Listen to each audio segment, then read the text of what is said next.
oportunidad, amor y esperanza. Hola, yo soy Madi y esto es Un Minuto Project. Bienvenidos a este nuevo video, podcast o en lo que sea que lo estén reproduciendo. Le damos una cordial bienvenida a el vicerrector Donaciano Alvarado Hernández, licenciado en Administración, egresado de la UAP, maestría en Educación, egresado de la Universidad de las Américas Puebla, actualmente vicerrector de Desarrollo Institucional del Sistema Educativo Madero, entre otras cosas, responsable del marketing y la procuración de fondos del Sistema Educativo Madero, miembro de otros consejos de procuración de fondos de organizaciones tanto nacionales como internacionales. Ha sido catedrático de varias universidades reconocidas a nivel nacional, lleva 30 años colaborando con el Sistema Educativo Madero, mantiene una estrecha relación con exalumnos maderistas y es orgullosamente hidalguense. Vicerrector, nuevamente bienvenido. ¿Qué tal, Madi? Buenas tardes. Un gusto estar aquí contigo en tu programa. Muchas gracias. ¿Podríamos pasar a la sección de preguntas? Sí, con gusto, claro que sí.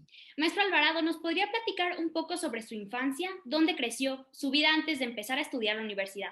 Yo crecí como decías, estuve en el estado de Hidalgo, allá nací y mi infancia hasta el bachillerato lo cursé en este estado y fue en escuelas públicas y ya después del bachillerato, bueno, ya me vine para acá, para Puebla. ¿Qué recuerda de su vida estudiantil? ¿Cuál fue su trayectoria escolar a grandes rasgos? Pues por un lado, una experiencia significativa es que conocí diferentes escuelas, diferentes colegios, porque la primaria la hice en una institución, la secundaria en otra, la preparatoria en otra, incluso en diferentes lugares. Entonces, eso me permitía conocer diferentes personas, diferentes lugares, costumbres. Sin embargo, pues sí, era un poco difícil o fue un poco difícil porque el adaptarme, ¿verdad? En cada uno de los diferentes niveles.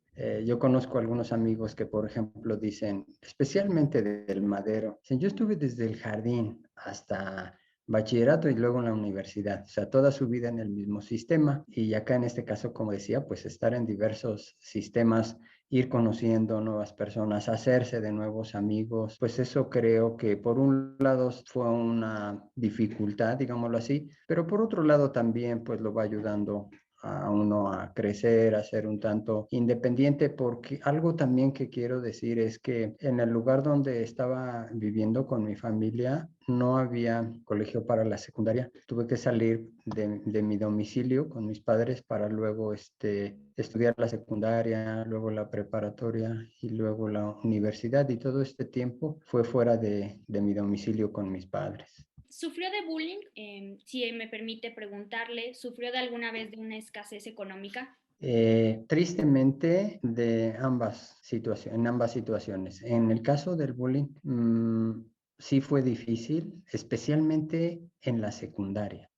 En la secundaria se dieron situaciones muy difíciles con otros grupos de estudiantes, de compañeros, de estarse peleando permanentemente, que en algunos momentos a uno lo estaban esperando grupos para golpearlo y cosas así, algo muy difícil que ahora viene a mi mente eso y bueno, yo no sabía que eso era muy común hasta ahora que se menciona en los diferentes medios de comunicación o en las diferentes vidas de los colegios y yo digo, ay, un servidor padeció esa situación. Sin embargo, pues digo, logré terminar eso y sobre todo fue difícil para mí porque como lo he comentado, pues no vivía con mis padres, entonces no podía decirles, miren, van a recogerme cuando salga yo del colegio y les digo que tal, tal, tal. Pues no, mis padres estaban lejos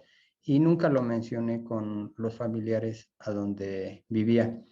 Y en cuanto al tema de la escasez de recursos, también fue un tanto difícil, ¿no? Desafortunadamente, mi familia no estaba en una situación económica acomodada, razón por la cual estudié en escuelas públicas. Y bueno, a veces era un tanto difícil, pero pues algo que aprendí que lo que uno quiere lograr, lo puede lograr. Hay que vencer dificultades, hay que vencer ciertos obstáculos y bueno, finalmente creo que se puede, ¿no? a veces sí es difícil. ¿Usted en alguna etapa de su vida estudiantil tuvo algún apoyo económico durante su educación, lo que hoy se conoce como beca? No, no tuve el apoyo a ese nivel porque pues no había que pagar nada en estos colegios públicos. Sin embargo, sí hubo un nivel en el caso del bachillerato que vivía en una ciudad y me tenía que trasladar a otra para estudiar el bachillerato. Y entonces lo que sucedió es que unos familiares con los que estaba viviendo, ellos me apoyaban con la alimentación y también me apoyaban con el pasaje. Entonces, de alguna manera, pues yo podría decir que sí era una beca. No era una beca para pagar los estudios, pero era una especie de beca de alimentación y de hospedaje. Entonces, pues yo me sentí y hasta la fecha me siento muy agradecido con ellos porque sin tener una responsabilidad, una obligación, un compromiso, ellos aceptaron apoyarme. Pasando a la siguiente pregunta, ¿cómo llegó usted al puesto que hoy tiene? ¿Qué pasó en todo ese lapso para ser hoy vicerrector? Es algo muy interesante. Antes de que un servidor terminara la universidad, en el último año, ya estaba trabajando en gobierno federal y bueno, por un lado era una gran satisfacción, ¿no? Porque yo decía, bueno, ay, ya estoy trabajando, ya estoy ganando mis recursos propios. Sin embargo, iban pasando los años. En el gobierno trabajé 5 años y todos sabemos qué es lo que pasa tristemente en el gobierno, ¿no? Lo que abunda mucho es el tema de la corrupción, es el tema de la burocracia, es el tema de la mediocridad y bueno, quiero decir algo también muy importante, que cuando yo estuve estudiando en la Autónoma de Puebla, a mí siempre me ha gustado el deporte y yo entrenaba karate con un coach japonés. Entonces sabemos, creo que varios, cómo es la filosofía japonesa, súper estricta, súper formal y más en este tema del karate. Entonces cuando yo empiezo a trabajar y voy trabajando en el gobierno del estado y me enfrento a ese tema de la mediocridad, de la corrupción, de la burocracia. Dije, no, este no es un lugar para mí. Yo no puedo seguir trabajando aquí en gobierno. Además de que las posibilidades de crecimiento eran mínimas. Entonces dije, no, yo quiero irme a trabajar a la iniciativa privada. Y había un maestro de la Universidad Madero que era amigo de mi jefe y seguido se veían. Y bueno, también me veía a mí cuando iba a visitarlo a gobierno, al trabajo donde estábamos. Y él se enteró que mi deseo era salirme de gobierno y entrar a la iniciativa privada. Y entonces en alguna ocasión me dijo, oye, hay un puesto de coordinador de administración en la Universidad Madero. Esto fue en el 89. Y dije, ¿la Universidad Madero? ¿Y qué es esa institución? ¿Cuál es esa institución? Yo nunca la he escuchado, no la conozco. La Universidad Madero en ese entonces estaba en la 4 Poniente. Teníamos aproximadamente tenían como 250 alumnos. Y dije, bueno, sí me interesa. Y fui a las entrevistas, al proceso de reclutamiento y selección. Y finalmente me contrataron, salí seleccionado y desde entonces empecé a trabajar ahí en esta institución. Los que hemos trabajado en la Universidad Madero o en el Instituto Mexicano Madero o hemos sido o han sido estudiantes se habrán dado cuenta que la filosofía de la institución es tratar siempre de hacer lo mejor posible las cosas, de ser muy formales, de ser totalmente honestos, transparentes, de trabajar con mucha calidad, es decir, excelentes principios. Entonces, perdón que lo diga, yo dije, pues de aquí soy, de esta institución, o sea, y me gustó mucho. Claro, como toda organización, siempre donde conviven humanos, siempre hay diferentes tipos de problemáticas y eso, pero bueno, se van superando. Entonces, así fue como llego a la coordinación de administración en la institución. Pasan unos años, unos 2 prácticamente, y antes no se llamaba vicerrectoría, se llamaba dirección, y entonces ya el actual rector me ofrece quedarme como director de la Universidad Madero, acepto, y ya posteriormente se denomina vicerrector, que en ese entonces solamente había una vicerrectoría, y así es como finalmente llegó a ser vicerrector de la Universidad Madero, de esta querida institución. ¿Por qué tomó tomó la decisión de formar parte de la Llama de la Esperanza? ¿Qué sintió usted que podía aportar a esta fundación? Básicamente, hacíamos un proceso de reflexión los directivos de la institución y nos dábamos cuenta claramente de dos cosas. Primero, de la misión de la organización. La misión de la organización dice mejorar la calidad de vida de la sociedad, contribuir a mejorar la calidad de vida, por un lado. Y por otro lado, hace ya más de 5 años, veíamos toda esta problemática que vive en nuestro país, ¿verdad? Con datos y cifras. Esta problemática del desempleo, de los niveles tan bajos de educación, de la pobreza, de la corrupción, de la impunidad, tan fuertes que hay, esos males sociales tan fuertes que hay aquí en México y que finalmente impactan en la calidad de vida de la sociedad. Entonces nosotros dijimos, tenemos que, si ese es el propósito de nuestra institución, entonces tenemos que trabajar más fuerte en ese tema. Y ahí es cuando decidimos trabajar con estas dos causas, básicamente, enfocadas por un lado al tema del trabajo, es decir, entrenar a jóvenes que no estaban estudiando ni trabajando y ayudarles que al final de ese entrenamiento pudieran ellos encontrar un trabajo. Entonces ahí estábamos apuntando y seguimos en el tema del trabajo. Y por otro lado, en el tema de la educación. O sea, decíamos, ¿cómo podemos hacer para que todavía un poco más de jóvenes no abandonen sus estudios, no deserten, que finalmente no se trunque su sueño de decir, pues ya me quedé aquí a la mitad de X nivel? Alguien puede decir, bueno, pero si alguien se sale de primaria, secundaria o bachillerato, no necesariamente va a dejar de estudiar. Puede ser, pero seguramente se sale de la institución y nada garantiza que se va a ir a una institución de nivel y de prestigio como es nuestra institución, el Instituto Mexicano Madero. Entonces, qué mejor que pueda continuar en un sistema como el nuestro, donde los estándares de calidad académica son altos y no solo eso, sino que el tema de los valores, como ya lo comentaba hace un rato, que tiene la organización de honestidad, de responsabilidad, de disciplina, de espiritualidad. Entonces, así es como finalmente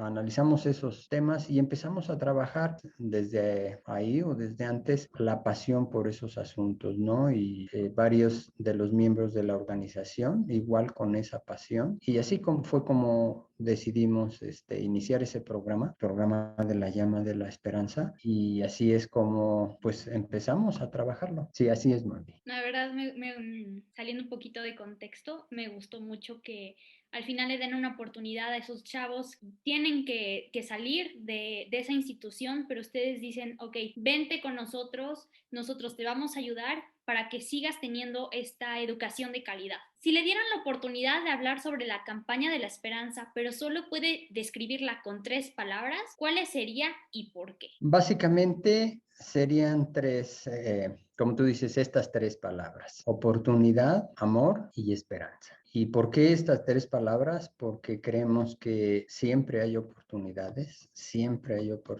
esa es la filosofía, ¿verdad? El asunto es que estemos atentos a verlas, esas oportunidades, y que las tomemos, que pueda uno decir, esta es mía, ¿verdad? Y el tema del amor es asunto del dar, es el asunto del estar dispuestos a ayudar a otros. Y todo mundo podemos compartir amor. Muchas veces lo he comentado en diferentes espacios, que por ejemplo, las personas que están pidiendo dinero en la calle, no sé cuántas monedas reciban al día, pero vamos a suponer que reciben 20 monedas de a peso. Si ellos dan una o dos o tres monedas, no puede uno decir primero que no tienen para dar, porque sí tienen, o sea, reciben, sí tienen. Y segundo, no puede uno decir, es que se van a quedar más pobres. Pues no, porque por un lado tienen, ¿verdad? Y por otro lado hay la ley de la retribución, y esta dice que en la medida en que uno da, uno recibe más, uno recibe el doble. Entonces, más bien es al contrario. Entonces, pues absolutamente todos podemos participar en esto, y ese es el amor, ese es el tema del amor, ¿verdad? Y decía el tema de la esperanza. Igual creemos que todos debemos de tener una esperanza de que las condiciones pueden ser mejores, y sobre todo a partir partir de lo que nosotros podamos hacer. Yo creo que en tu caso, Mavi, que estás desarrollando, trabajando en este programa muy bonito, ¿verdad? En esta línea y pues seguramente tú pensaste, hay una esperanza de que con esto que tú estás transmitiendo vas a ayudar a otras personas, ya sea las que entrevistas o ya sea las que están viendo tus programas, ¿verdad? Tus cápsulas, pues van con esa idea, porque no creo que hayas dicho solamente quiero aquí pasar el tiempo porque no tengo nada que hacer. No, para nada. Creo que tu idea es que hay la esperanza de ayudar. Entonces, por eso estas 3 palabras. Compartirle a nuestra audiencia cuál es el proceso para que una persona, ya sea física o moral, pueda ser parte de los colaboradores de la Llama de la Esperanza. Asimismo, ¿qué beneficios les aporta? Sí, y es de alguna manera muy sencillo, ¿no? Primero, que conozcan el programa, que conozcan en qué consiste, conozcan cuáles son los propósitos, qué estamos haciendo.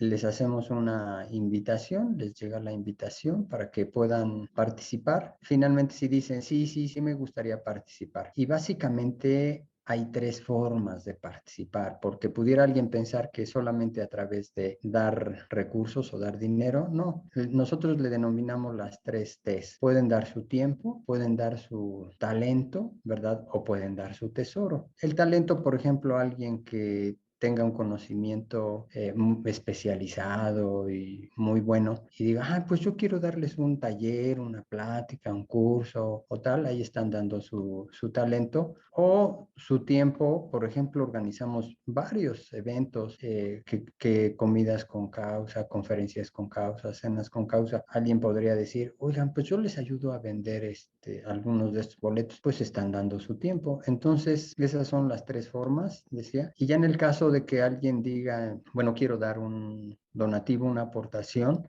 ¿cómo le hago? Le damos una cuenta donde pueda hacer un depósito o transferencia, o si no, ahí en la página de la universidad o del Instituto Mexicano Madero o en la página del Campus Papaloapan, ahí dice a dónde depositar, ¿verdad? Con tarjeta, muy sencillo. O también si la persona quiere ir al banco y hacer el depósito, ahí dice también. Pero ahora lo más práctico pues, es con la tarjeta y ni se tiene uno que molestar de ir al banco. Entonces es algo muy sencillo.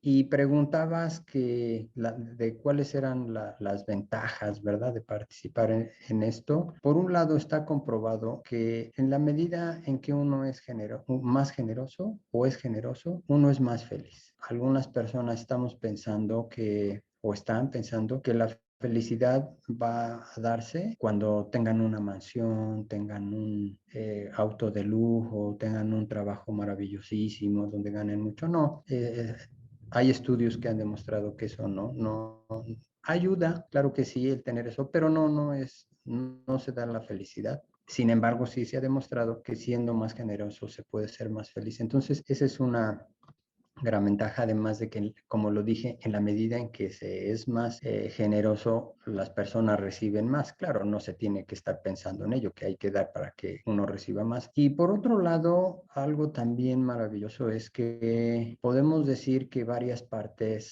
salimos ganando. Miren, gana el que aporta, por lo que yo ya dije, ¿verdad?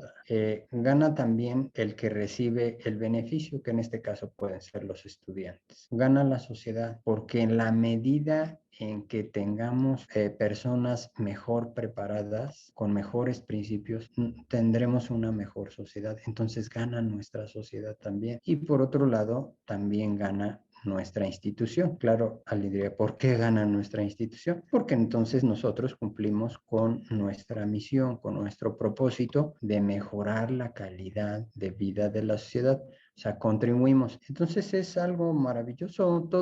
Todos salimos ganando. Podemos conocer personas muy generosas aquí en la ciudad de Puebla, en el estado, en el país, en otros países, muy generosas, y la verdad es que tienen una vida muy bendecida. Entonces, Mavi, si tú te das cuenta, es un trabajo maravilloso. Es un trabajo muy bonito, muy bonito. Dicen algunos autores que nosotros no somos los que trabajamos en estas áreas de la procuración de fondos, no somos pedinches, que nosotros, los que trabajamos en estas áreas, construimos sueños, contamos sueños y construimos sueños. Entonces es algo muy bonito, ¿eh? Incluso nosotros no consideramos que andamos pidiendo, andamos rogando, no, nosotros no andamos en esa posición. Nosotros, y perdón que lo mencione de esta manera, lo que hacemos es invitamos a las personas a que se sumen a este sueño, ¿verdad? De ver vidas transformadas, de ver estudiantes que han terminado su formación y que al final dicen, la verdad es que qué bendición, que si no hubiera sido por esta ayuda, yo no hubiera podido terminar mi carrera o yo no hubiera podido continuar mis estudios en esta institución educativa, o en el caso de los jóvenes que no tienen empleo ni estudian, algunos dicen, pues yo me sentía muy desmotivado, muy desanimado, pensé que mi vida iba a ser terrible, sin embargo aquí vi una oportunidad y ahora tengo un trabajo y eso es algo maravilloso. Entonces es un asunto muy bonito, muy trascendente, muy importante y ojalá hay muchas organizaciones puedan trabajar este tipo de programas. Si alguno de ustedes es persona física o tiene algún emprendimiento o gusta apoyar, cualquiera de estos datos los voy a dejar aquí en la cajita de información. Algo, Mavi, que me gustaría también decir es que si algunas personas o algunas organizaciones quieren hacer aportaciones, nosotros somos es una donataria autorizada y eso significa que podemos entregarles recibos de donativos deducibles de impuestos. Casi de alguna manera, si alguien dice, yo prefiero que en lugar de que mis impuestos se vayan al gobierno y que no sé cómo se van a usar, si muy bien o mal, pues mejor que se vayan a un programa de este tipo, y así es. Regresando un poco a usted, ¿cuáles son sus pasiones y cuáles son sus siguientes objetivos? Una de mis grandes pasiones es agregarle valor a la vida de otras personas y haciéndolo de alguna o de otra manera, no dándole algunos conocimientos, alguna capacitación, a hacer o entregar algo que lo ayude a crecer. He tenido la fortuna de que así ha pasado en mi vida. Varias personas han contribuido de alguna o de otra manera a ser lo que soy y lo digo principalmente Dios, que me ha ayudado mucho, me ha bendecido mucho y Él lo dice que nos bendice para que seamos de bendición. Entonces, esa es una de mis pasiones. Esta va relacionada a otra más, que es ayudar a que las condiciones de nuestro país puedan cambiar y bueno, habrá que hacerlo de muchas formas, pero me quedó muy claro un principio de un conferencista que tuvimos recientemente en nuestra institución, que él decía, bueno, probablemente nosotros no vamos a cambiar el mundo, pero sí podemos cambiar nuestro entorno. Sí podemos cambiar nuestro entorno. Y claro que sí podemos cambiar nuestro entorno, haciendo muchas cosas, ¿no? Desde no tirando basura, recogiendo la basura que hay en la calle, no importa que nosotros no la hayamos tirado, plantando un árbol, no 1, 5, 10, 100, y así, y así, y así, y así. Y también me gusta mucho el principio de Gandhi que dijo, haz primero tú lo que quieras ver que otros hagan, porque a veces hay personas muy dadas a ¿por qué lo voy a hacer si yo no veo que otros lo hagan? O pues si todos son así, ¿por qué yo voy a hacer así? No, y si nosotros queremos que las condiciones que vive nuestro país, ciertas condiciones cambien, bueno, pues entonces habrá que estar pensando, ¿verdad? ¿Yo qué hago para que esto cambie? Y así, y así, y así. Entonces, esas son así como que las principales pasiones que un servidor tiene. ¿Cuál ha sido su mayor aprendizaje de vida? Bueno, ya lo comentaba hace un momento, ¿verdad? Que mi fe es muy grande en Dios y he tenido la fortuna de leer lo que muchos conocemos, como se llama la Biblia. Y cuando la leí por primera vez de principio a fin, me di cuenta que hay muchísimos principios maravillosísimos, maravillosos. Muchos de estos principios que hemos comentado acá, pues vienen de ahí. Por ejemplo, hay un principio que dice, es más bendecido dar que recibir. Y así, o por ejemplo hay otro principio muy bueno, que por cierto tiene su versión mexicana. La versión mexicana dice, el que con lobos anda, aullar se enseña. Y el principio bíblico dice, el que con sabios anda, sabio será. Y así podría yo mencionar muchos principios. Entonces, mi mayor aprendizaje ha sido el tratar de conocer estos principios y aplicarlos, que desde mi punto de vista, y como lo dicen también algunos autores, la sabiduría está en conocer los principios universales y aplicarlos correctamente. Esa es la sabiduría. Entonces, hay algunos autores también que dicen que alguien puede tener mucho conocimiento de esto, de aquello, pero si ese conocimiento no lo aplica, no sirve de nada. Está en la misma condición que una persona analfabeta. Entonces, ese ha sido de lo que yo me doy cuenta, estoy consciente, mi mayor aprendizaje. ¿Qué es lo que usted quiere dejar como legado? Es una pregunta muy trascendente, ¿verdad? Muy importante. Pues el que otras personas puedan ir aplicando principios que ayuden a que nuestra sociedad sea una mejor sociedad. Estoy convencido que México es un país grandemente rico, grandemente bendecido. Tenemos muchas cosas que otros países quisieran tener. Tenemos nuestros litorales, tenemos nuestras playas, tenemos petróleo, tenemos minas, tenemos un clima maravilloso. Entonces, si nosotros vamos cambiando ciertos hábitos, ciertas culturas que ya he mencionado que hay aquí en nuestro país muy feas, cambia nuestro país. Entonces, ese es lo que de alguna manera quisiera dejar como legado, influir en algunas personas que se convenzan, ¿verdad? Y que digan, sí, sí es cierto, podemos ir por ese camino. Vamos a hacerlo con algunos estudiantes, ¿no? En el tema social, ¿cómo ve a las nuevas generaciones? ¿Qué opina de los nuevos movimientos sociales que se están produciendo en México, encabezado por jóvenes? Muy buenos. Creo que la participación de una persona en ciertos eventos, en ciertos movimientos, en ciertas acciones, hace que uno ame más a eso.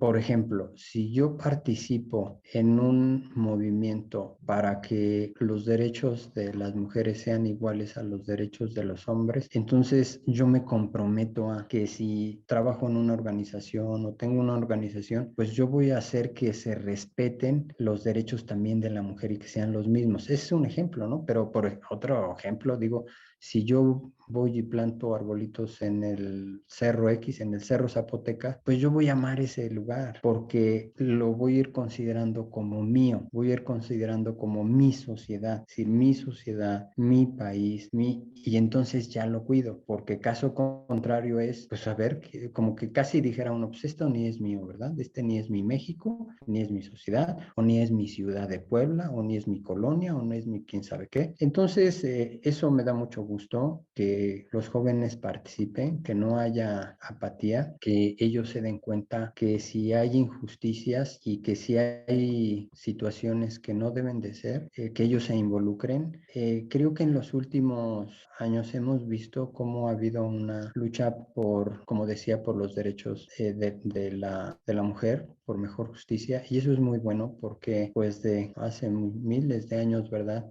Como que a la mujer se le veía, incluso hace en el 1500, 1400, se le veía solo como un objeto para procrear hijos. Y dice uno, qué triste, ¿no? Somos iguales, somos seres humanos, fuimos creados bajo las mismas condiciones y por tanto, y cuando uno ve cifras, cuando uno ve datos donde los feminicidios aumentan y siguen, entonces uno dice, tenemos que seguir luchando, ¿verdad? O cuando escucha uno comentarios de, no, pues tu idea como mujer no vale tanto porque eres mujer, ay, uno se queda sorprendido. Dice uno, ¿cómo puede ser esto? No puede ser.